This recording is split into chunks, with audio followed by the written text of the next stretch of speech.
Good morning, students. Students, today we will continue our chapter number 1 with the topic determination of density of regular solids. Students, to find the density of a regular solid, we can use the formula what density is equals to mass upon volume. What is the method we are using? Listen. First of all, use beam balance to measure the mass. Then we use meter ruler for measuring the volume. By the measuring meter ruler, we can measure the length, breadth and height. By these three, we can find out the volume. By the formula, V is equals to length into breadth into height. Okay, students. Now, what we have to do? We now knows the mass. Now we knows the volume. We can easily find out the density. By which formula? D is equals to M upon V. Now, how we can determine the density of an irregular solid? If any irregular solid means like a coin or a piece of stone, like this type of irregular solids, how we can measure their density? For this we can use this method. First of all, measure the mass of that solid by using beam balance.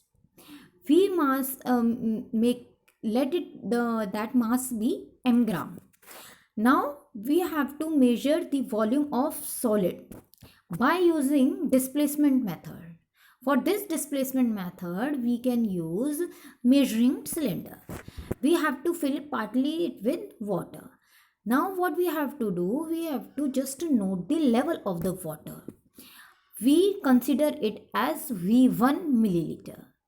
Now what we have to do? Take one thread and a solid, means a stone, anything what you have taken, that is solid, and then you have to tie it with the thread and put it inside the measuring cylinder. Now you have to note the level of the water again. You will see that the water of the level will increase. Let that level will be what? V2 ml. Okay, as it is looking in your this diagram. Now what we have to do? We have to find out the difference between these two volumes by the formula which V2 is V1 V is equals to V2 minus V1 centimeter cube. And we know that 1 ml is equals to 1 centimeter cube. Now we can easily calculate the density of the solid.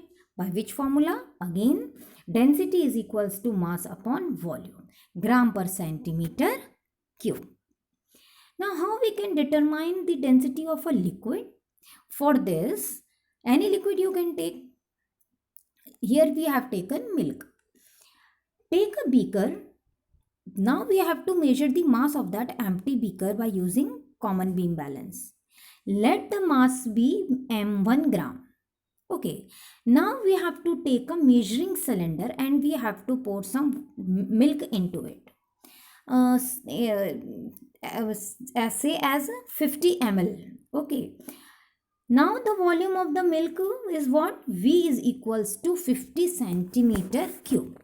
Why? Because 1 milliliter is equals to how much? 1 centimeter cube. That means 50 ml will become how much centimeter cube? 50 centimeter cube.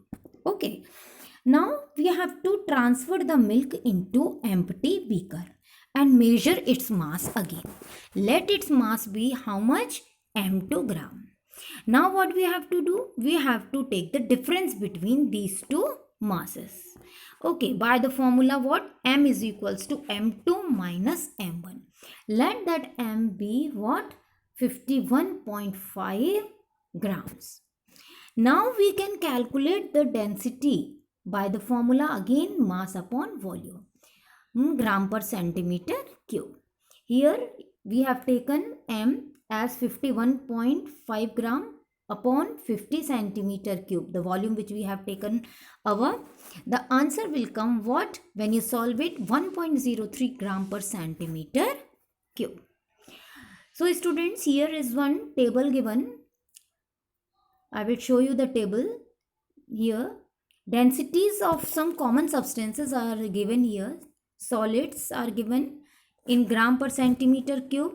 The density is given, and in kilogram per meter cube also density is given.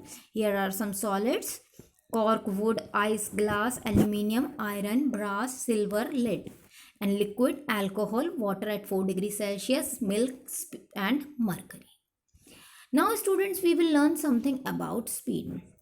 Students, first of all, just to have a look on this, that when we can say a object or a body is in motion or it is in rest.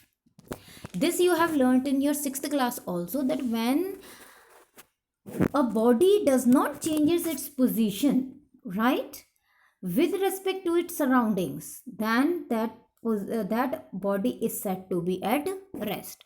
And when the body is said to be in motion, when it changes its position with respect to its surroundings, right? So now we are seeing many things traveling, moving faster, slower, everything. I will give you one example, that a car and a bullock cart on the road, they are moving. Now we have to compare their motions. We know all very well that a car travels more faster, more travels more distance than a bullock cart in same time. So we can say that car move faster than a bullock cart. Same, a boy is riding on a bicycle and one boy is going on foot. In the same time, who will move faster? The boy who is on the bicycle will move faster, right? So the idea about the motion of the body, that is how fast or slow it is moving, is obtained by a quantity. By which quantity? That quantity is known as speed.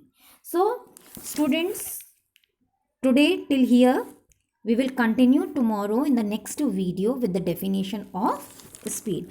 Students, just have a look on all the videos I have shared with you and learn something from them. Keep safe, stay at home, and wash your hands again and again with clear water and soap. Thank you.